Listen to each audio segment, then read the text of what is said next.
Alright guys, today I'm going to summon an Ifrit, one of the three elements, fire, water, or wind.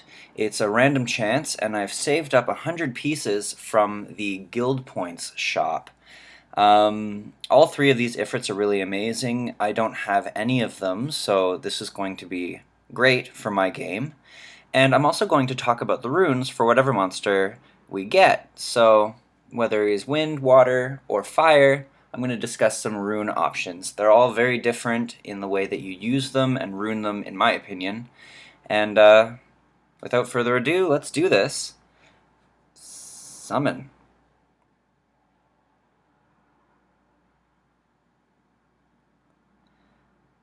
Amazing. Okay, so I'm just going to take a picture of this. Okay, so this is the Water Ifrit. He is actually my favorite of the three. My favorites go water, fire, and then wind, though they're all really amazing. I'm really happy that I got him. Awesome. So he is an attack type, and let's take a look at his skills.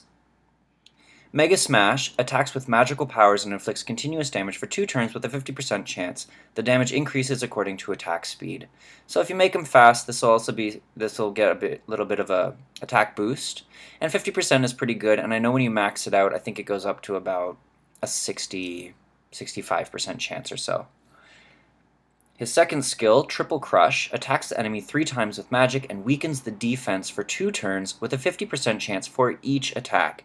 Now this skill has killed me many a times because this monster is quite powerful. If the first hit actually weakens the defense, then the 2 consecutive hits are going to do that much more damage. And then he's got a great passive, Elemental King. Always gains attribute advantage when attacking an enemy. When you receive fatal attacks, you will be immune to death for 1 turn. It's reusable in 10 turns, which is quite a long time for that immunity to basically become active again, and you're probably never going to have him do 10 turns. It's very unlikely. Gaining an attribute advantage means that normally water monsters are not great against wind because they have an increased chance of doing glancing hits. However, this monster will not have a chance of doing glancing hits against any element, and in fact, you're more likely to get a crushing hit because an attribute advantage warrants crushing hits. So he's going to be quite powerful against almost any monster he faces. And then obviously immunity to death for a turn allows you to use your healer to potentially max him out if you've got a chase in or something. So, how do we rune this monster? Well, this monster, because of his passive, it's all-out offense. Rage Blade is definitely a good setup for this monster. I would do your classic Rage Blade setup, attack percentage on 2, crit damage on 4, and attack percentage on 6. Now, he does have some debuffing abilities, so you're going to hope for some accuracy substats. I would not dare put accuracy on slot 6 for this monster because you're going to take away from his attack power.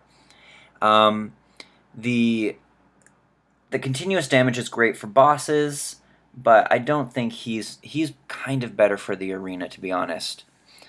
Another setup that a lot of people do with him is Violent. I would do Violent and Blade just for that crit rate bonus, and I would still aim for attack percentage on 2, crit damage on 4, and attack percentage on 6. Now, if you do Violent, I've definitely encountered a few Violent Water Ifrits, and it's pretty cruel. I'm not going to lie. This guy takes you out quite often. He's very, very powerful. So you can do Violent Blade. Now, if you really can't get accuracy substats, you could avoid doing the Blade setup and do some focus runes. That will work for this monster. I don't think it's a bad idea. If you do Violent and Focus, do attack percentage on 2, 4, and 6. Don't do the crit damage on 4 unless you can get good crit rate substats. Crit damage is not great on slot 4 unless you can get a high crit rate. Yeah, those are the 2 rune setups I would do with this monster. I wouldn't do Despair runes. He doesn't have a all of enemies attack. And yeah, so basically what you're looking to do with this monster is increase its attack power as much as possible, increase his crit rate as much as possible, up that crit damage, and also give him some accuracy substats. Just so the defense debuff will land, because that's very, very important for this skill. Trying to think of what else you could do with him that might be fancy. I mean, he really is quite straightforward. I wouldn't do Swift, even though he gets the attack bonus on the first skill. Revenge, not necessary.